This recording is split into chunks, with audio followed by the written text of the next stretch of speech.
Advanced pain clinic నొప్పి మాయం surgery దూరం ఫర్ అపాయింట్మెంట్స్ 9155515563. మరి అక్కడి నుంచి అంత భక్తి ఒకటే కదా దివ్యవాణి గారు, మీరు పద్ధతి మార్చుకోవాల్సిన అవసరం, ఆ అనుభవం ఏమిటి? పద్ధతి మార్చుకోలేదు, మార్గం మార్చుకున్నాను ఫస్ట్ ఆఫ్ ఆల్. అండ్ నేనేంటంటేనండి, మా పాప కన్సీవ్ అయినప్పుడు 16 సోమవారం వ్రతం చేసేదాన్ని.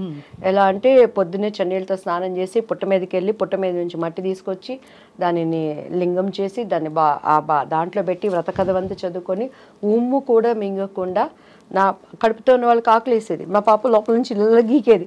అలా కఠినంగా నేల మీద కూర్చొని నేను పూజలో అంతా దీనిగా ఉండేదాన్ని. మా ಆಡಪಡಿಸಲು అయితే ಪೂಜೆ ಅಂತ ಮಾಡಿದ್ರೆ ದಿವ್ಯ ನೋಡ್ಕೊಂಡು ಕಳಿಯಬೇಕು, ಎಷ್ಟು ಚಂದ ಡೆಕೋರೇಟ್ ಮಾಡ್ತಾಳೋ ಪೂಜಾ ರೂಮ್ ಎಲ್ಲ అని మా ఆడపడుచులు అంతా అనమాట. సో అలా టైంలో ఒకసారి నేను పుట్ట మీద నుంచి మట్టి తీసుకొని వచ్చేటప్పుడు మా మంజు అని మా పని అబ్బాయి ఉండేవాడు పక్కన, నాకు హెల్పర్. పుట్ట దగ్గరికి వెళ్ళాలంటే భయం వేసేది. మంచిగా భయం అయితే కణం నేను తగ్గోబా మన్ను అనేదాన్ని. బన్నీ అక్క అనేవాడు. అంటే ఆ మట్టి మీద చేసినప్పుడు పాము ఎక్కడ వచ్చిద్దో, నన్ను ఎక్కడ కలిసిద్దో అని భయపడతా పుట్ట మీద మట్టి తీసుకునేదాన్ని. ఒకరోజు మా ఇంట్లో అప్పటి సౌదీ అని చెప్పని కర్ణాటకలో అంతా బచ్మనే అంటారండి, బాత్రూంలోనే రాగి కాగుంటుంది, 24 hours నీళ్ళు కాగుతూనే ఉంటాయి. ఆ కట్టెలు పైనుంచి తీసేటప్పుడు ఇంత పెద్ద కట్ల పాము పడింది కింద. నేను వణికిపోయి పరిగెత్తి దానిని కట్టి తీసుకొని కొడతా ఉన్నాడు ఎవరు, మా ఆ పిల్లోడు మంజు. నాకు అప్పుడు పాము దేవుడు కదా, పాము దేవుడు కనిపిస్తే ఇప్పుడు స్వప్న గారు రాగానే నాకు ఒక బ్యూటిఫుల్ హగ్ ఇచ్చారు. ఎంత ప్రేమ అంటే ఆ కౌగిలింతలో ఇష్టం, ప్రేమ. ఒక మనిషికి మనిషి ఎంత ఇష్టం ఉంటే దేవుడు కనిపిస్తే నేను వాటేసుకోవాలి కదా, నేను హక్ చేసుకోవాలి కదా. ఆ దేవుడి కోసమే కదా మనం పూజలు చేస్తున్నాం. మరి పాము నేను హక్ చేసుకోవాలి కదా. ప్రతి మనం ఆరాధించే వాటికి పాము సింబల్ ఉంటుంది కదా. ఎందుకు పామును కొడుతున్నాం? దేవుడు వచ్చాడు కదా, దేవుడిని ఎందుకు హక్ చేసుకోలేకపోయానని ఒక ఆలోచన వచ్చింది. ఏమోలే, మన పితరులు చెప్పారు మనం చేయాలి అనుకొని. అలానే వినాయక చతుర్దశి వచ్చినప్పుడు మా బాబుకి చక్కగా పంచికట్టి నగలన్నీ వేసి వాడికి కూడా ఉండ్రాలు వేసేదాన్ని. ఒకరోజు మా ఇంట్లో ఎలుక వచ్చిందండి. ఎలుక వచ్చినప్పుడు ఎలుకలు అంటే మా వారు చాలా, ఆయన ఎట్లా అంటే అసలు ఫుడ్ దగ్గర బళ్ళు వచ్చినాయి హల్లిబందిదే సాయిస్ పూడి అంటారు. చాలా నీట్నెస్, డిసిప్లైన్, చాలా కేర్ఫుల్ ఉంటారు అన్నిట్లో. ఆ ఎలికని చంపడానికి నేను బండి కష్టం నాకే తెలుసు స్వప్న గారు. ఎలికలు బోన్ తీసుకొచ్చి పొద్దున్నే ఎలికని చూస్తున్నప్పుడు రేపు పొద్దున్న వినాయక చవితి చూస్తే వినాయకుడి దగ్గర ఎలిక, ఇదేంటి ఎలుక కూడా దేవుడి రూపమే కదా, ఈ ఎలికని ఎందుకు చంపేస్తున్నాను నేను, దీనివల్ల ప్లేగ్ వ్యాధి ఏంటి, అట్లా తెలియని ఒక ఆలోచనలు నాలో ఉండేవి. సో ఎప్పుడైతే మా బాబు మీద ఈ చేతబడులు చీకటి శక్తులని ప్రయోగించారో, when I start read Bible, పరిశుద్ధ గ్రంథం, ప్రపంచంలో చాలా ఉన్నాయి. ఎవరిచ్చారు అసలు మీకు మా గ్రంథం? ఇప్పుడు గ్రంథం ఎవరిచ్చారంటే మా బాబు చదువుకునే స్కూల్ టీచరు సెయింట్ జోసెఫ్లో Nirmala aunty, she a believer. ఆమె నాకు బైబిల్ గురించి ఇచ్చి, దివ్య నువ్వు క్రీస్తు దగ్గరికి రా, నీ బాబుకి పరిపూర్ణంగా విడుదల ఇస్తుందని బైబిల్ ఇస్తే నాకేం తెలుసండి. మా ఇంట్లో నాకు ఇప్పటికీ నా స్కూల్ బుక్స్ అన్నిటికీ అన్ని పండుగలు వచ్చినాయంటే వాళ్ళకి పసుపు పెట్టి మధ్యలో కుంకుమ పెట్టి సరస్వతి చదువు బాగా రావాలని చెప్పని బైబిల్ కూడా అక్కడ తీసుకెళ్ళి పెట్టి దానికి కూడా పసుపు కుంకుమ పెట్టి గంట కొట్టి హారతిచ్చి చదవడం వచ్చేది కాదు. నేను ఎప్పుడు రామాయణం, భాగవతం, భారతం ఇవన్నీ వినటమే కానీ అంత టైం ఎక్కడ ఉండేది చదువుకోవటానికి. పెద్దవాళ్ళు చెప్తే వినటం, నేను ఎప్పుడు చదవలేదు బైబిల్ని. సో ఫస్ట్ టైం నాకేదో దీన్ని చదువు అని ఒక ప్రేరణ వచ్చినప్పుడు నేను ఆంటీ ఇచ్చింది తీసినప్పుడు ఫస్ట్ నాకు ఏం అర్థం కాలేదు. భూమి ఆకాశం శూన్యంలో నుంచి వచ్చింది, ఒక పేజీ అది చదివే ఏం అర్థం కావట్లేదు, ఏం చదవాలి మూసి పెట్టేశాను, దండం పెట్టుకున్నాను. మనకు ముచ్చటగా ఏది చేసినా 3 సార్లు చేయాలి. సో ఏంటి బైబుల్, ఎందుకు నేను చదవాలి, నువ్వు నాతో ఏం మాట్లాడతావు దేవుడు యేసయ్య అని నేను దండం పెట్టుకొని ప్రేయర్ చేసినప్పుడు, మీరు నమ్మరు స్వప్న గారు, 3 times అంత పెద్ద పరిశుద్ధ గ్రంథంలో ఒకటేసారి ఒకటే వాక్యం వచ్చింది, తూర్పు పడమర ఉత్తర దక్షిణ నువ్వు ఎటు వెళ్ళినా కూడా నా సన్నిధి నీతో ఉంటుంది. ఆ మాటకి నాకు అర్థం తెలియదు, ఇప్పుడు నేను దాన్ని అనుభవిస్తున్నానండి. వరల్డ్ వైజ్ నేను ఎక్కడికి వెళ్ళినా కూడా గాడ్ ప్రెసెన్స్ ఏంటి, దేవుడు కార్యాలు ఎలా ఉంటాయని. ఆ తర్వాత బైబిల్ చదవటం, నేను పడిన ఒక మంచి చర్చ్ చెన్నైలో జైపాల్ గారు అని చెప్పని, రక్షణ అంటే ఏంటి, అసలు మత మార్పిడి అనే వాళ్ళని, దాన్ని అంగీకరిస్తున్నటువంటి దేవుడిని అంగీకరించిన వాళ్ళని చాలా వాళ్ళకి తెలియచెప్పాల్సింది. ఎక్కడా ఆయన నేను మతం అని చెప్పలేను. ఐ ఆమ్ ద వే, నేను మార్గం. ఐ ఆమ్ ద ట్రూత్, నేను సత్యం. ఐ ఆమ్ ద లైఫ్, నేనే మార్గం, నేనే సత్యం, నేను జీవం. ఆ మార్గం ఏంటి? ఈరోజు మన ఐడ్రీమ్ స్టూడియోస్కి రావాలంటే జీపీఎస్ పెట్టుకొని వాళ్ళు పంపించిన లొకేషన్ పట్టుకొని కరెక్ట్గా వచ్చాను. వచ్చినాక కూడా మన పిల్లలు చెయ్యి ఊపి దీనిలే పైరని అంటే ఆ కరెక్ట్ మార్గం పట్టుకోబట్టి ఇక్కడికి వచ్చాను. ఏంటి ఆయన మార్గం? I'm the truth. ఈ ప్రపంచంలో ఈరోజు సప్న గారు, దివ్య గారు ఇద్దరు కోర్టుకు వెళ్ళారంటే ఒకటే నిజం ఉంటుంది, రెండోది అబద్ధం.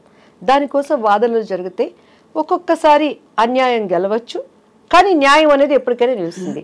ఆయన ఏమంటున్నాడు? ఐ ఆమ్ ద ట్రూత్, నేనే సత్యం, నేను మాత్రమే సత్యం అంటున్నాడు. ఐ ఆమ్ ద లైఫ్, నేను జీవం. ఆ జీవం ఏంటి? ఈరోజు అగ్ని ఆరదు, పురుగు చచ్చిపోదు. ప్రతి ఒక్కడు, ఒక ప్రాస్టిట్యూట్ అయినా, ఒక దొంగ అయినా, మన కులం ఏదైనా, మన మతం ఏదైనా, మనం ఏమనుకుంటాం? చచ్చిపోతే స్వర్గంలో ఉండాలి అనుకుంటాం. ఆ స్వర్గంలో ఉండటానికి జీవం ఎవరు? అంటే స్వర్గం ఉందో లేదో ఎలా తెలుసు మీకు? 100% మంచి ఉంది, చెడు ఉంది, దేవుడు ఉన్నాడు, దయ్యము ఉంది. ఇక్కడ ఓకే, మన భూమి మీద స్వర్గం నరకం ఉంటే, మంచి ఆలోచనలు ఉంటే, మంచి ప్రపంచం ఒక ప్లెజెంట్ గా ఉంటే ఆ స్వర్గం అనుకుంటా. స్వర్గం అనేది లేకుండా ఊహల్లో యమదొంగ సినిమా ఎలా చేశారు? అలాంటి స్వర్గలోకం అంటారా? నేను స్వర్గలోకం అదేం చెప్పట్లేదు, అప్పట్లో నాకు అదే స్వర్గం. కానీ బైబిల్ చదివినాక 100% దానిని పరలోకం అంటారు.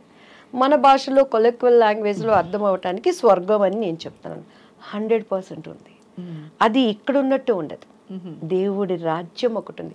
అసలు మనం అక్కడ వారసులుగా ఉండటానికి దేవుడు తన రూపంలో తనలాగా ప్రతిదీ సృష్టించుకున్నాడు. ఎందుకంటే బైబిల్లో ప్రతిదానికి ఆన్సర్ ఉందండి. ఒకసారి నాకు పరశుర్ అంకుల్ కాల్ చేశారు, ఏంటి ఈరోజు దివ్య పలుకులు రాలేదు అని. అప్పుడు నాకేంటంటే కొంచెం ప్రార్థన చేసుకుని ఏదొచ్చిందంటే వచ్చేసి నాకు ఇష్టమైన వాళ్ళందరికీ ఫార్వర్డ్ చేసేదాన్ని. చేస్తుంటే ఏంటి నీ దివ్యమైన పలుకులు రాలేదు అని అన్నాను. అంటే లేదు అంకుల్, నేను కొంచెం ఏదో వర్క్లో ఉండి పంపించలేకపోయాను, పంపిస్తాను. నిన్న ఒకటి అడుగుతాను చెప్పవే అన్నారు. అడగండి అంకుల్ అన్నాను. కోడి ముందా గుడ్డు ముందా అన్నారు. కోడి ముందు అంకుల్ అన్నాను. ఇత్తు ముందా చెట్టు ముందా అన్నారు. చెట్టే ముందు అంకుల్ అన్నాను. ఎట్లా చెప్తావే అని అన్నారు. నా బైబిల్లో ప్రతిదానికి సమాధానం ఉంది అంకుల్. దేవుడు ఆయా ప్రకారము ఫస్ట్ పశు పక్షాదులని నిర్మించాడు అని ఉంది, వృక్షాలని క్రియేట్ చేశాడు అని ఉంది, దానికి ఫలాల్ని వృద్ధి చేశాడు అని ఉంది. అవి తర్వాత ఫలించినవి, అక్కడ విత్తులు వచ్చాయి. సో దాని ఆధారంగా బైబిల్లో ప్రతిదానికి ఆన్సర్ ఉంది అంకుల్ అని. నీకు ఎక్కడి నుంచి వచ్చింది ఈ జ్ఞానం అన్నాడు. జ్ఞానం సిగ్గుపరచడానికి దేవుడు వెర్రివాడిని ఎంచుకుంటాడు అంకుల్, నేను ఎర్రిదాన్ని కాబట్టి నన్ను ఎంచుకున్నాడు. నేను జ్ఞానిని కాదు అంకుల్, నేను ఎర్రిదాన్నే. Still I don't know anything. కానీ దేవుడి దగ్గర కూర్చున్నప్పుడు ఆయన జ్ఞానం ఇస్తాడు. నిజం స్వప్న గారు, నాకు ఇప్పుడు కూడా కార్డు పెట్టి డబ్బులు తీయటం రాదు. ఆయన ఎవరు లైస్. నేను ఎప్పుడైనా చిన్న చిన్న అబద్ధాలు ఏమన్నా ఒకటి ఆడతానంటే, నేను డబ్బులు దాచిపెట్టుకొని మా పిల్లలు ఏదైనా పీడిస్తుంటే మమ్మీ దగ్గర డబ్బులు ఇబ్బంది పెట్టమాకండి అని చెప్తాను. అండ్ ప్లాన్డ్గా ఉంటాను లైఫ్లో. మనం ఎప్పుడు ఇలా అనకూడదు అనే దానికి ఉంటాను, కానీ నేను ఎప్పుడూ అబద్ధాలు చెప్పాను. కాబట్టి టీడీపీలో నేను అంత గట్టిగా మాట్లాడినా. అన్ని ఛానల్స్ కూడాను ఎవరు నాకు కౌంటర్ ఇవ్వలేకపోయారు. ఎందుకంటే బాబుగారు అంటే నాకు ప్రాణం, బాబుగారు అంటే చాలా ఇష్టం. టీడీపీ నుంచి నేను బయటకు వచ్చినాక కూడాను నన్ను అపోజిషన్లో ఉన్నప్పుడు ఆ రోజు జగన్ గారి పార్టీలో ప్రతి ఒక్కళ్ళు సంప్రదించారు. ఇప్పటికైనా రండి, మీలాంటి వాయిస్ కావాలి అన్నప్పుడు నేను ఎందుకు, జగన్ గారు నాకు విరోధి కాదు, యాజ్ ఎ బిలీవర్గా ఆయన నేను చాలా అభిమానిస్తాను. కానీ అక్కడ నేను అమరావతి అప్పుడు ఒక ప్రార్థన చేశానండి. మీరు కావాలంటే ఆ ప్రార్థన మీరు చూడండి. ఇది అమరావతిగా ముద్రించబడాలి దేవాన్ని చేసిన ప్రార్థన వ్యర్థమైపోతుంది. ఈరోజు నాకు ఇచ్చే ఆపర్చునిటీ పదవులు చూసుకుంటే, దేవా ఈ ప్రార్థనని నేను అబద్ధం చేయకూడదు తండ్రి అని నా పొలిటికల్ భవిష్యత్తును కూడా నేను అప్పుడు మానుకున్నాను. నా దేవుడు ఊహించిన దానికన్నా నేను చేస్తాడు. యెహోవా చేతిలో ఒక భూషణ కిరీటంగా రాజకీయ మకుటంగా నేను వాడుకుంటానని ఇచ్చిన వాగ్దానం ఇచ్చినవాడు, మాట ఇచ్చినవాడు తప్పనివాడు అనేది నా విశ్వాసం. ఆ మాటకి నాకు అర్థం కూడా తెలియదమ్మా. కానీ నేను పొలిటికల్ లైన్లోకి రావటం ఇప్పటికీ నేనే. కానీ ఒకటి దివ్యవాణి గారు, అంటే ఇది ఇక్కడ ఈ స్పిరిచువల్ ఈ కనెక్షన్ మీరు బైబుల్ అప్పుడు మీ ఫ్రెండ్ నిర్మలా ఆంటీ గారు ఇచ్చారని చెప్పారు. చదవడం మొదలు పెట్టాక మీరు ఫార్మల్గా బ్యాప్టైజ్ అయ్యారా? లేదమ్మా, నేను 10 years ఒక చర్చిలో నేర్చుకునేదాన్ని. ఆ వాక్యాలు నాతో మాట్లాడేవి. నా అంతరంగంలో ఉన్న ప్రతి బాధని హోలీ స్పిరిట్ గాడ్ అక్కడ దైవజనుడి ద్వారా మాట్లాడేవాడు అనమాట. నేను ఇక్కడ ఏదనుకుంటే అక్కడ అది దానికి అర్థం వస్తూ ఉండేదన్నమాట. అప్పుడు మీ వారికి నచ్చలేదా? నచ్చలేదంటే కొన్ని అభిప్రాయ భేదాలు వచ్చినాయి. అంటే సహజం కదా, ఇప్పుడు ఒక మార్గంలో ఒకళ్ళు ఉండి అందులో ఇలాంటివి ఇంటికి ఒకటే ఉండాలని అంటారు, ఒక పద్ధతిలో ఉండాలి భార్యాభర్తలని. మీరు చాలా బోల్డ్ డెసిషన్ తీసుకున్నట్టే. మిమ్మల్ని జనులు ఏమనలేదా మీ చుట్టూ ఉండేవాళ్ళు? లక్షణంగా నేను ఒకటి చెప్తాను స్వప్న గారు, కరోనా వచ్చింది కదా, కరోనా వచ్చినాక ఒక కుటుంబంలో ఉన్న వాళ్ళు కలిసి భోంచేశారా?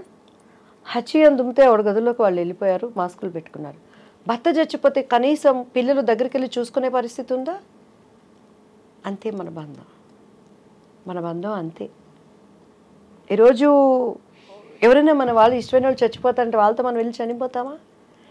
ఈ శాశ్వత లేని బంధాల కోసం నిజాన్ని నేను ఎందుకు వదులుకోవాలి? అంత ఎక్స్పీరియన్షియల్ ఇది వచ్చిందా మీకు? 100%, 100కి 200%. దేవుడు ఏం చెప్తున్నాడు, చూసి నమ్మిన వాళ్ళకన్నా చూడక నమ్మిన వాళ్ళు ధన్యుడు. ధన్యత అంటే ఏంటి? ఈ లోకంలో ఉండే ధన్యతలతో పాటు ఆ లోకంలో మనకి ధన్యత. డెఫినెట్గా మనం రేపు అక్కడ చూసుకుంటాం. రేపు స్వప్న గారు కూడా అబద్ధం చెప్పడానికి లేదు సుమా. ఐసయ్యా నువ్వెవరో నాకు తెలియదాయా, నేను ఇదయ్యా అని కూడా స్వప్న డార్లింగ్ నా ప్రియమైన బిడ్డ .com. మనిషి .com నొక్కితే అమెరికాలో నుంచి ఇక్కడ చూసుకుంటున్నాడు. .com నొక్కితే .com అన్నీ వస్తున్నాయి. దేవుడు .com నొక్కాడంటే ఈ టైం అని చూపిస్తే మనం బొంకటానికి లేదు. ప్రతి మోకాలు ఆయన నామాన ఊనవలసిందే, ప్రతి నేత్రము ఆయన చూడాల్సిందే. మృతులు సూపర్ నేచర్ పవర్తో. ఎందుకంటే యేసుక్రీస్తు వారు మృతుడుగా ఇక్కడ లేడు. ఉంటే చరిత్ర వదులుతుందా అమ్మా? శాస్త్రజ్ఞులు వదులుతారమ్మా? తీమని ఆయన డెడ్ బాడీలో ఆయన ఆనవాళ్ళు తీయమని చెప్పండి. ఇప్పటికీ కూడాను ప్రతి దానికి ఒక బోటు నీకు తయారైందంటే ఆ కాలంలో నోహ చేసిన బోటే. నీకు చరిత్రనే ఆధారం. క్రీస్తు శకం, క్రీస్తు పూర్వం కొలవబడుతున్నవారు, ఆరాధించబడుతున్నవారు, పూజించబడుతున్నవారు అనేక మంది ఉన్న ఎందుకు మార్చుకోలేకపోతున్నారు? పరిశుద్ధ గ్రంథం, హృదయ శుద్ధి కలవారు ధన్యులు, వాళ్ళు మాత్రమే దేవుని చూస్తాడు. ఈ గ్రంథము పేరే పరిశుద్ధ గ్రంథం. హోలీ, పరిశుద్ధత, cleanness. Without clean you can't see the god. ఏ గ్రంథానికి ఆ పేరుంది? అండ్ ఆయన ఒక చరిత్ర, హిస్టరీ, హిజ్ స్టోరీ, హిస్టరీ. యేసుక్రీస్తు వారి స్టోరీ, హిస్టరీ, చరిత్ర. అఫ్ కోర్స్ మీకైన అనుభవాలు తప్పకుండా దివ్యవాణి గారు మిమ్మల్ని ఇటువైపుకు తీసుకొచ్చిన తర్వాత మీ జీవితంలో కుటుంబం విషయంలో ఇలా కొంచెం అయినప్పటికీ మీరు భయపడకుండా ముందరకెళ్ళారు మీరు అనుకున్న మార్గంలో. తర్వాత ఏం జరిగింది? మీకు ఏ విధమైన? చాలా అమ్మ, మా బాబు విషయంలో డే బై డే ఇంప్రూవ్. అసలు ఇప్పుడు ఎలా ఉన్నారు బాబు? నాకు మీకు యాక్చువల్లీ చెప్తే నమ్మశక్యం కానివి కానీ నాకు థైరాయిడ్తో చాలా వెయిట్ వేసాను అప్పుడు. ఈ విచ్ క్రాఫ్ట్స్ అవన్నీ నా మీద కూడా ఉండి నా టీఆర్ ప్రైస్ నా వెనకటి రూపాయలు నాకు ఇచ్చింది. నా బాబుకి చాలా ఎలా అంటే నా బాబు నాకు లేడు అని. విచ్ క్రాఫ్ట్ చేశారు ఎవరు మీ మీద? మా హస్బెండ్ చేశారా? హస్బెండ్ వాళ్ళ? హస్బెండ్ సైడ్ వాళ్ళు మేబీ, ఐ డోంట్ నో. ఎందుకు చేసి ఉంటారు? ప్రాపర్టీస్, వేరే లాంగ్వేజ్ నుంచి వచ్చిన అమ్మాయి ఉంటాయి కదండి, చాలా జెల్సీ మైండ్లు. అందరూ మంచితనం జరిగిందా బాబోయ్? ఎస్పెషల్లీ నా బిడ్డ రేపు వారసుడు అక్కడ. ఇప్పటికీ కూడా నేను ఇంకా ఫైట్ చేస్తున్నాను. సో అలాంటి టైంలో మా కుటుంబీకులు ప్రేమనంతా మా ఇంట్లో మా అన్నయ్య వాళ్ళు గృహప్రవేశాల కంటే కూడా నన్ను పిలిచేవాళ్ళు కాదు. ఇక్కడికి వచ్చిన యేసుక్రీస్తు అంటుందని చెప్పని. సో అట్లా బంధువులు, దేవుడు ఏంటంటేనండి, అంటే నేను ఎవరిని విమర్శించట్లేదు సుమా.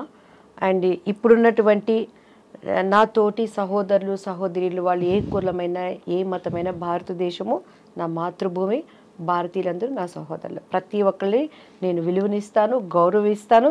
ఓపికతో వాళ్ళు నిజాన్ని తెలుసుకోవాలని ప్రార్థన మాత్రమే చేసుకుంటాను. కానీ నేను ఎవరిని ఎప్పుడు క్రిటిసైజ్ చేయనండి.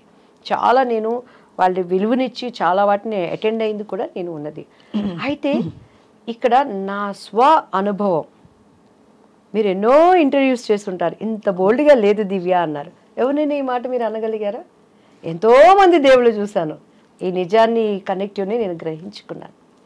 ఎందుకంటే ఈ కళ్ళతో చూస్తే మీకు క్రీస్తు అర్థం కాడమ్మా. మనసుకున్నటువంటి ఒక మనోనేత్రం తెరవబడాలి, అప్పుడు మాత్రమే ఆయన అర్థమవుతాడు.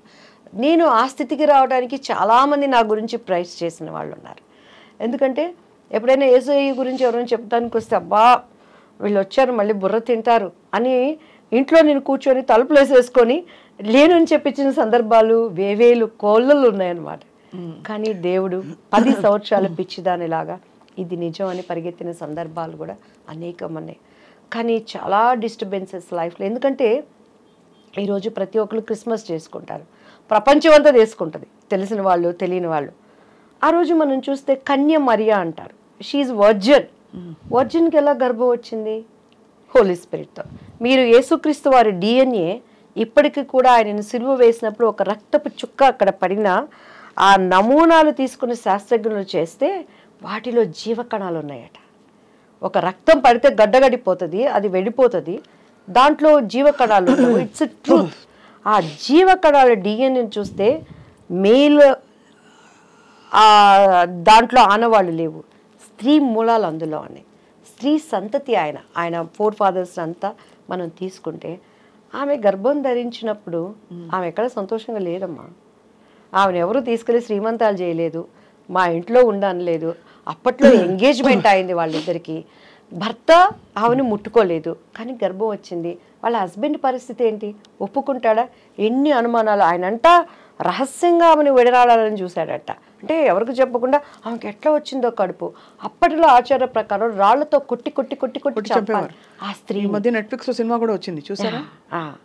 సో అటువంటి స్థితిలో దేవుడు నా దగ్గర ఉన్నాడు అని చెప్పని గర్భంలో మోస్తున్న ఆమెకి మెప్పులు రాలేదు, సంతోషము రాలేదు, ఆదరణ లేదు.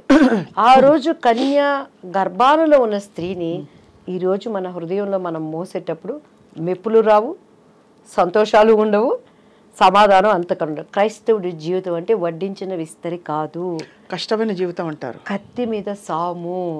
కానీ మిమ్మల్ని క్రిటిసైజ్ చేశారా దివ్యవాణి గారు? సినిమా ఇండస్ట్రీ సభ్యులు. కానీ దేవుని మహాకృపమ్మ, టీడీపీ పార్టీలో ప్రతి ఒక్కళ్ళు నా దగ్గరకు వచ్చి ప్రార్థన చేయించుకునేవాళ్ళు. అది ఓకే అంటే అలా చేయించుకోవడం, బట్ క్రిటిసైజ్ ఏమో నా ముందుకు వచ్చి ఎవరు చేయరు కదమ్మా స్వప్న గారు, నా ముందుకు వచ్చి ఎవరు చేయరు. నా కుటుంబీకులు అనేవాళ్ళు, నువ్వంతా ఓవర్ చేస్తున్నావు, అతి చేస్తున్నావు, నీకు ఎందుకే అని చెప్పనేవాళ్ళు. ఏంది అతి? లవ్ చేసుకునే మెసేజ్లు పంపించుకునేటప్పుడు అతి లేదు, తినటానికి అతి లేదు, సంపాదనకు అతి లేదు, అక్రమంగా పోవడానికి అతి లేదు. దేవుడి దగ్గర అతి ఏంటి? నాకు ఇష్టమైంది నన్ను వదిలేయండి అనేదాన్ని. అట్లా బ్యూటిఫుల్. మీ ఎక్స్పీరియన్స్ మీరు షేర్ చేసుకున్నందుకు first of all thank you so much. ఎందుకంటే ఇది అత్యంత మనసుకి సంబంధించిన ఎక్స్పీరియన్స్. అయితే దేవుడితో అనుబంధం అంటే ఎలా అయినా సరే, అది ఎవరైనా వచ్చి నేను శ్రీకృష్ణుడి చూశానని వాళ్ళు చెప్పినా, లేకపోతే మరో విధమైన ఎక్స్పీరియన్స్ అయింది, నాకు ఒక మిరకల్ జరిగింది చెప్పినా, మీరు ఇప్పుడు చెప్పిన చాలా ఆర్ద్రతతో, చాలా ఒక సంతోషంతో షేర్ చేసుకున్నది, it is a beautiful thing. ఒకటే స్వప్న గారు, ఇప్పుడు నేను వచ్చాను, పొరపాటున ఇక్కడ ఏమో నల్లగా మసి అయింది. ఈ మసి పోవాలంటే ఏం చేయాలి? మసి పెట్టి రుద్దితే మసిపోతుందా? నీళ్లతో కడగాలి, సబ్బేసి కడగాలి. సో మనలో ఉన్న పాపం పోవాలంటే పాపం లేనివాడు కావాలి. అవును, పాపం లేనివాడు ఎవరు ఈ లోకంలో? యేసుక్రీస్తు వారు ఎవరి రాజ్యాలన్నా తీసుకున్నారా? ఎవరి భార్యలన్నా ముట్టుకున్నారా? లేకపోతే ఆయన ఎవరినన్నా కొట్టారా? ఏమన్నా ఆయనలో ఒక్క పాపం చూపించండి. ఆయన సిలువ వేసిన పొంతె పిలాతు కూడా ఆ రోజు గవర్నర్, ఆయన ఇచ్చిన స్టేట్మెంట్ చేతులు కడుక్కొని ఈ నీతిమంతుల్లో ఏ దోషము లేదు, ఆయన అక్కడ క్లీన్ అయిపోయాడు దేవుని సన్నిధిలో. ఆయన పక్కన ఉన్న దొంగ కూడా ఆయన్ని ట్రస్ట్ చేశాడు. నీ చిత్తమైతే నీ రాజ్యంలో నన్ను జ్ఞాపకం చేసుకోయా అని అన్నాడు. సో నమ్మకం, ట్రస్ట్, మన విశ్వాసం లేకుండా ఆయనకి ఇష్టలుగా ఉండటం అసాధ్యం. నేను నమ్మాను, ఎందుకంటే ఆ చర్చికి వెళ్తున్నప్పుడు చాలా మొండిదాన్ని. నేను అడిగాను ఆయన్ని, ఎందుకండి నేను చేసుకునేటప్పుడు కూడా నాకు ఆశ్చర్యాలు అద్భుతాలు జరిగినాయి కదా, ఎందుకు రక్షణ ఏంటి? అసలు మత మార్పిడి అని ఎవరు చెప్పాడు? ఈరోజు మత మార్పిడి అంటారు. 6 నెలల పసిబిడ్డకి మీరు పాలు తాగించగలరా స్వప్న గారు? మా బాబు 6 నెలల పిల్లోడప్పుడు తొందరగా లావు అవ్వాలని తొందరగా పాలు తాగించేదాన్ని. ఆడు బొగ్గను పెట్టుకుని పుసుక్కను ఊసేవాడు, ఏయ్ తాగు పాలు తాగు అనేదాన్ని. 6 నెలల పసిబిడ్డకే నువ్వు పాలు తాగించిన అవుకేండి, మతాన్ని ఎలా మారుస్తావు? నేను హిందూ, నా సంప్రదాయం కట్టు బొట్టు నాది నేచరు, నేను ఇక్కడ పుట్టాను, ఈ నేటివిడ, నన్ను హిందూ కాదనడానికి ఎవరికి రైట్స్ ఉంది? I'm Christ believer. గవర్నమెంట్ ఇచ్చే పథకాల కోసం నేను ఆశపడలేదు. ఈరోజు అదే కదా ఇప్పుడు సుప్రీంకోర్టులో జరుగుతున్నది. నా దేవుడు నాకు పోషించుకునేవాడు.